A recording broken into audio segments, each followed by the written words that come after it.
ഈ വീട്ടിൽ ബ്രെഡ് വാങ്ങുമ്പോൾ ബാക്കി വന്ന് നമ്മൾ കളയേണ്ട ആവശ്യമൊന്നുമില്ല കേട്ടോ. നമുക്ക് നല്ലൊരു ഗുലാബ് ജാമുൻ ബ്രെഡ് വെച്ച് തയ്യാറാക്കിയെടുക്കാം കേട്ടോ. പെട്ടെന്ന് തയ്യാറാക്കാൻ പറ്റിയ സ്വീറ്റാണ്. അതുപോലെ തന്നെ നല്ല ടേസ്റ്റ് ആയിട്ടുള്ള സ്വീറ്റും കൂടിയാണ് കേട്ടോ. അപ്പോൾ നമുക്കത് എങ്ങനെ തയ്യാറാക്കാൻ നോക്കിയാലോ. അപ്പോൾ അതിനായിട്ട് ഞാനൊരു ഏകദേശം ഒരു 8-9 ബ്രെഡ് പീസ് എടുത്തിട്ടുണ്ട്. അതിൽ ബൗളിലേക്ക് ഇട്ട് കൊടുത്തിട്ടുണ്ട്. ഇനി അതൊന്ന് മുറിച്ച് നമുക്കൊരു ജാറിലേക്കൊക്കെ ഇട്ട് കൊടുക്കട്ടെ. അതിൻ്റെ അരിവൊന്നും വെട്ടി കളയേണ്ട ആവശ്യമൊന്നുമില്ല. അങ്ങനെ തന്നെ നമുക്ക് പൊടിച്ചെടുക്കാം.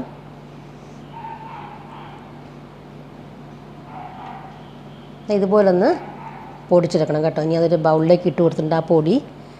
അതിലേക്ക് ഞാൻ പാല് ചേർത്തിട്ടാണ് കുഴയ്ക്കുന്നത്.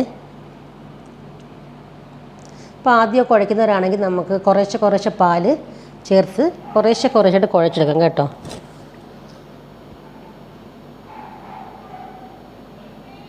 ചപ്പാത്തി മാവിൻ്റെയൊക്കെ ഒരു പരുവായിരിക്കണം കേട്ടോ കുഴയ്ക്കാനായിട്ട്. ആ ഒരു പരുവത്തിൽ വേണം കുഴച്ചെടുക്കാൻ. അപ്പോൾ അതിൽ കയ്യിലൊക്കെ നമുക്ക് ഒട്ടായിരിക്കും ഞാൻ 1 ടീസ്പൂൺ നെയ്യും കൂടെ ഒന്ന് ചേർത്ത് കൊടുത്തിട്ടുണ്ട്. നെയ്യോ എണ്ണയോ എന്ത് വേണം ചേർക്കാം കേട്ടോ. ഇനി അത് നമുക്കൊന്ന് മാറ്റി വയ്ക്കാം. അതവിടെ ഇരുന്നോട്ടെ. ഇനി നമുക്കൊരു പഞ്ചസാര പാനി തയ്യാറാക്കി എടുക്കണം. അപ്പോൾ അതിനായിട്ട് ഞാനൊരു നല്ലൊരു കട്ടിയുള്ളൊരു പാത്രം അടുപ്പത്ത് വെച്ചിട്ടുണ്ട്. അതിലേക്ക് 2 കപ്പ് വെള്ളം, ഏകദേശം ഒരു 500 ml വെള്ളം കേട്ടോ, അതിലേക്ക് ഒഴിച്ചു കൊടുക്കണം.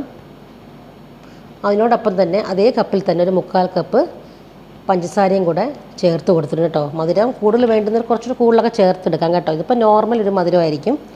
ഇനി അതൊന്ന് തിളയ്ക്കുമ്പോൾ നമുക്കൊന്ന് തിരി കുറച്ചിട്ടൊന്ന് മാറ്റി വയ്ക്കാം. ആ സമയം കൊണ്ട് നമുക്ക് ആ മാവൊക്കെ ഒന്ന് ഉരുട്ടിയൊക്കെ എടുത്ത് വെക്കാം കേട്ടോ. ഒരു നെല്ലിക്കയുടെ വലുപ്പത്തിൽ കയ്യിലൊക്കെ ഇച്ചിരി എണ്ണയൊക്കെ തടവിയിട്ട് നമുക്ക് ചെറിയ ബോൾസ് ആയിട്ട് ഒന്ന് ഉരുട്ടി വെക്കാം. നമുക്ക് വറക്കുമ്പോൾ കുറച്ച് ഈസി ആവും കേട്ടോ. എല്ലാം ഒന്ന് ഉരുട്ടി വെച്ച് കഴിഞ്ഞാൽ പിന്നെ അപ്പം നമുക്ക് ഉരുട്ടേണ്ട ആവശ്യമില്ല.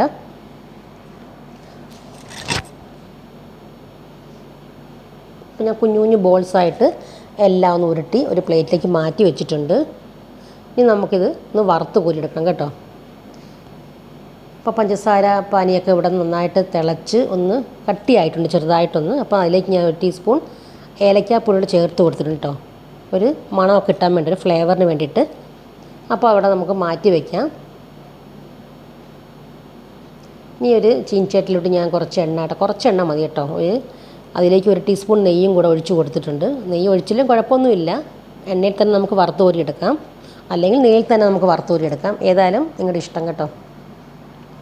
അപ്പോൾ എണ്ണയൊക്കെ തിളച്ചപ്പോൾ നമുക്ക് തീ ഒന്ന് കുറച്ചിട്ട് നമുക്ക് ഈ ബോൾസൊക്കെ ഒന്ന് വറുത്ത് കോരി എടുക്കാം കേട്ടോ. ഞാനിപ്പോൾ 2-3 ട്രിപ്പായിട്ടാണ് വറുത്ത് കോരി എടുക്കുന്നത്. കൂടുതൽ എണ്ണ വെച്ചിട്ട് നമുക്ക് ഒറ്റ ട്രിപ്പിൽ തന്നെ വറുത്ത് കോരി എടുക്കാം. പക്ഷേ ഞാനിപ്പോൾ എണ്ണ ലാഭിക്കാൻ വേണ്ടിയിട്ട് മാത്രമല്ല, പിന്നെ ഈ എണ്ണ പിന്നെ വേസ്റ്റ് ആയി പോകുമല്ലോ. അതുകൊണ്ട് പിന്നെ ഞാൻ കുറച്ച് എണ്ണ ഒഴിച്ചിട്ടുള്ളൂ കേട്ടോ. പിന്നെ പെട്ടെന്ന് മൂത്ത് കിട്ടും. ഒരുപാട് നേരം മൂക്കേണ്ട ആവശ്യമൊന്നുമില്ല കേട്ടോ. ബ്രെഡല്ലേ, പെട്ടെന്ന് തന്നെ മൂത്ത് കിട്ടും. അതുകൊണ്ട് ഞാൻ കുറച്ച് എണ്ണയാണ് വെച്ചിരിക്കുന്നത് കേട്ടോ. അപ്പോൾ ഞാൻ 2-3 ട്രിപ്പായിട്ട് ഈ ബോൾസൊക്കെ ഒന്ന് വറുത്ത് കോരിയെടുക്കണം. ഒരു ഗോൾഡൻ ബ്രൗൺ ആകുമ്പോൾ നമുക്കിങ്ങ് വറുത്ത് കോരിയെടുക്കാം കേട്ടോ. പ്രത്യേകം ശ്രദ്ധിക്കേണ്ടത് തീ എപ്പോഴും കുറച്ച് തന്നെ വയ്ക്കണം, അല്ലെങ്കിൽ നമ്മുടെ ഈ ബോൾസിൻ്റെ പുറവശം എല്ലാം നല്ല മൂക്കും, അകമൊന്നും മൂത്ത് കിട്ടത്തില്ല കേട്ടോ. അതുകൊണ്ടാണ് തീ കുറച്ച് വയ്ക്കുന്നത് കേട്ടോ. ഞാനിപ്പോൾ 2-3 ട്രിപ്പായിട്ട് ഈ ബോൾസൊക്കെ ഒന്ന് വറുത്ത് കോരി എടുത്തിട്ടുണ്ട്. ഇടയ്ക്കൊക്കെ ഒന്ന് ഇളക്കിയൊന്ന് കൊടുക്കണം കേട്ടോ. തിരിച്ചും മറിച്ചൊക്കെ ഇട്ട് കൊടുക്കണം, എന്നാലും എല്ലാ സൈഡൊക്കെ ഒന്ന് മൂത്ത് കിട്ടത്തുള്ളൂ.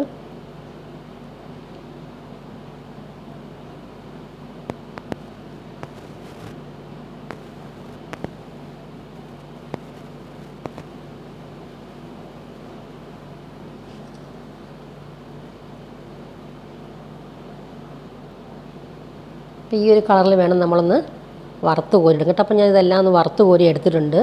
നമുക്കിനി ഇതിലേക്ക് നമുക്ക് ആ പഞ്ചസാര പാനി ഒന്ന് ചേർത്ത് കൊടുക്കണം കേട്ടോ. അവിടെ പഞ്ചസാര പാനിയൊക്കെ ഒന്ന് ചെറുതായിട്ടൊന്ന് ചൂടൊക്കെ നാറിയിട്ടുണ്ട്. ആ തിളച്ച ചൂടൊന്നും ഒഴിക്കരുത് കേട്ടോ. അപ്പോൾ ചെറിയൊരു ചൂടിൽ വേണം നമ്മൾ ആ പാനി ഇതിലേക്ക് ഒഴിച്ചു, അല്ലെങ്കിൽ ഈ ബോൾസൊക്കെ അങ്ങ് പൊട്ടിപ്പോവും. അപ്പം ഞാൻ ഈ പാനി ഇതിലേക്ക് ഒഴിച്ചു കൊടുത്തിട്ടുണ്ട്. എന്നിട്ട് ചെറുതായിട്ട് നമുക്കൊന്ന് ഇളക്കി കൊടുക്കാം കേട്ടോ. ഇപ്പോൾ ഈ പഞ്ചസാര പാനി ഈ ബോൾസിൻ്റെ ഒക്കെ മുകളിൽ നിൽക്കും കേട്ടോ. കുറച്ച് സമയം കഴിയുമ്പോഴത്തേക്ക് ഈ സിറപ്പെല്ലാം, ഈ ബോൾസെല്ലാം ഈ സിറപ്പ് പിടിച്ചിട്ട് നല്ല കുറച്ചുകൂടെ സോഫ്റ്റ് ആവും.